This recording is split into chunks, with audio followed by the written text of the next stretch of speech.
Alright, in this video we're going to be looking at the different number systems that we can use, and specifically ones that are more interesting for digital electronics, like binary and hexadecimal.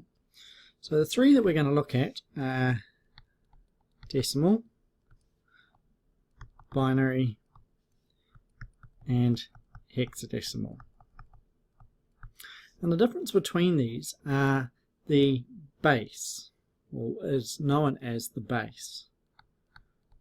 Where decimal is base 10, binary is base 2, and hexadecimal is base 16.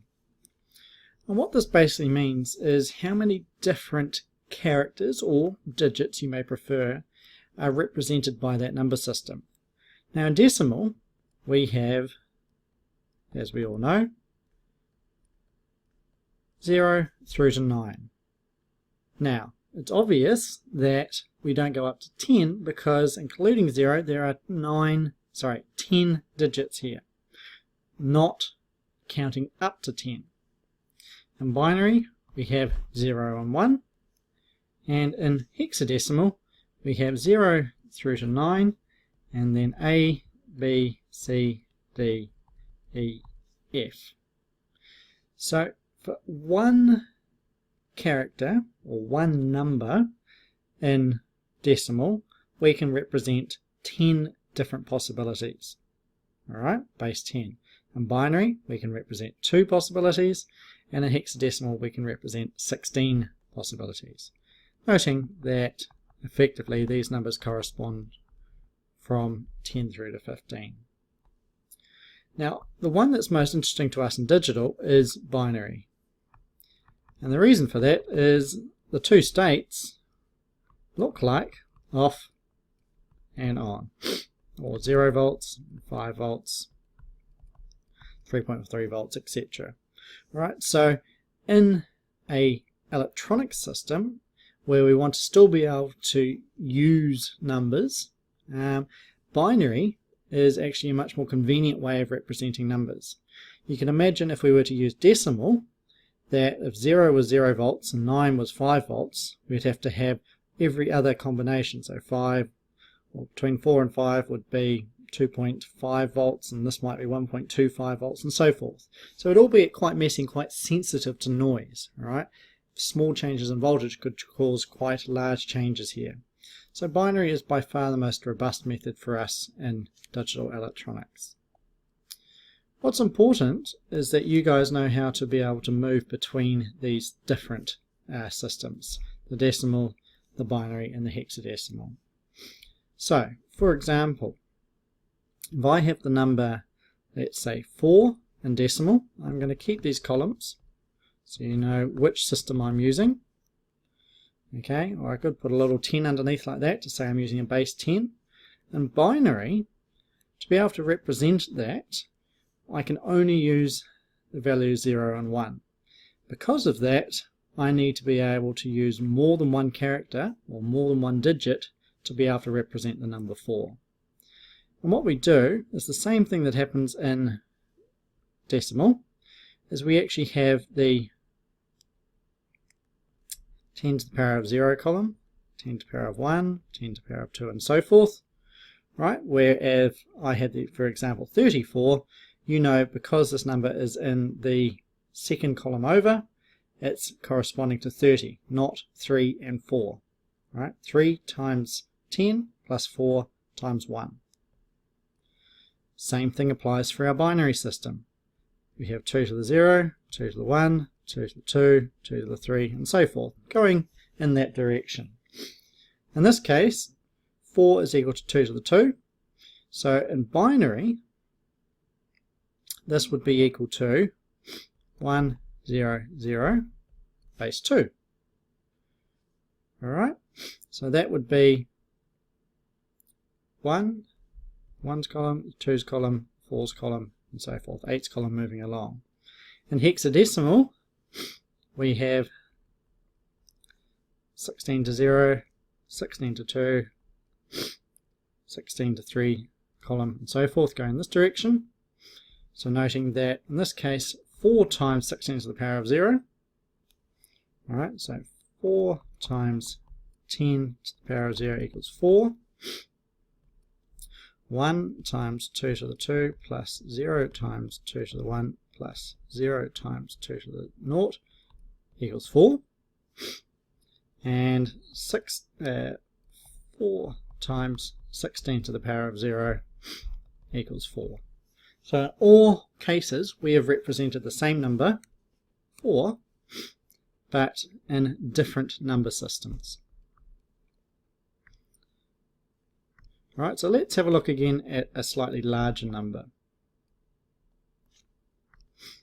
In this case, let's have a look at the number 12. Okay, so that's 12 base 10. 10 to the zeros column, 10 to the ones column. So it's effectively saying, although you probably don't think of it when you look at it, 1 times 10 to the 1 plus 2 times 10 to the 0 equals 12. In binary, to get to the number of bits or binary digits, it's another one if you haven't, okay, you probably all know bits, short for binary digits. What you can do is you can work out how many bits will I need to represent a decimal number or a base 10 number. Okay, and so you can work out where n is the number of bits minus 1 is the greatest number that you can represent with that number of bits. Okay, 2 to the power of n minus 1. So in this case, if n was equal to 3, like we had up here, the greatest number, 2 to the power of 3, that we could represent, minus 1, 2 to the power of 3 is 8, minus 1 is 7, which makes sense. 4 plus 2 plus 1 is 7. So we know that we're going to need 2 to the power of 4 is 16, minus 1 is 15. In this case, the answer is equal to 4 bits will be required. So let's work this one out. I'm going to cheat, I know what the answer is, but let's just have a look how that was worked out. So we've got the corresponding columns with the corresponding weights above them, 2 to the 0, 2 to the 1, 2 to the 2, 2 to the 3. So in this case we have 2 to the 3 plus 2 to the 1. Alright, so that equals 8 plus, oh, I've made a mistake, 1, 0. 2 to the 3 plus 2 to the 2, 8 plus 4 equals 12. So in binary, the solution is 1100. Alright, and get in the hang of realizing that the leftmost column, or the leftmost number, is what we call the most significant bit. Alright, the most significant bit having the one with the highest weighting associated with it. The one on the right always starts at 0. Right, so 0, 1, 2, 3, and so forth. So if you end up 10 columns along, then you're going to be in the 2 to the 9, for example, because we're starting at 0 there, obviously. And then doing it again in the hexadecimal form. Alright, how many hexadecimal digits do we need? Well, we can use the same formula. 16 to the power of n minus 1 is the greatest number that we can represent with n digits. In this case, if n is equal to 1, you get 16 to the power of 1, which is 16 minus 1 is 15, it would be the greatest. 12 is less than 15, so we can use only one hexadecimal number. So in this case, we would use, we'd go up here to my little table, 12 is equal to C in hexadecimal. Right, so just bring that across there. We'll see that decimal 12 is equal to 1100 in binary, which is equal to C in hexadecimal. Right, and it helps to actually write down a table with each of these in them. So you get a feel for how these look. So 0, 1, 2, 3, and then I'm going to skip through 9, 10, 11, we'll do these ones, 12, 13, 14, 15. We'll go right up to 16. So this is our decimal or base 10 column. This will be our binary column, and this will be our hexadecimal.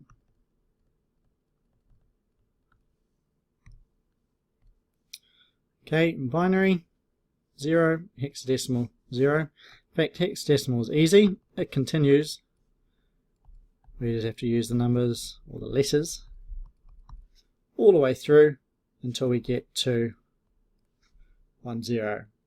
We'll come back to this interesting one shortly. Binary,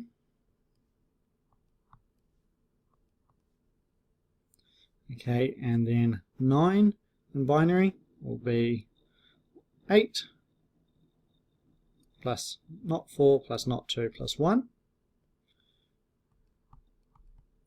10, 11, 12, 13, 14, 15, and then finally 16. We need an extra column. So I can add in leading zeros, still the same number effectively, remembering that this is the 2 to the 0, 2 to the 1, 2 to the 2, 2 to the 3, 2 to the 4's column. 2 to the power of 4 times 1 is 16, hence this number here. For this one, remember that this is the 16 to the power of 0 column, and this is the 16 to the power of 1's column. 1 times 16 to the power of 1 is 16, plus 0 times 1, hence why we need 2 characters or 2 digits in hexadecimal to represent 16.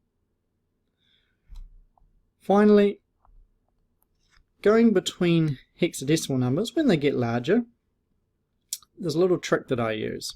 So quite often you'll see it prefixed like this, for example 0x34, and I normally break this into 2 parts. Alright, so for hexadecimal number signified by the X, I actually break that into 2 4-bit numbers. 3 in binary, 0011, and 4 in binary.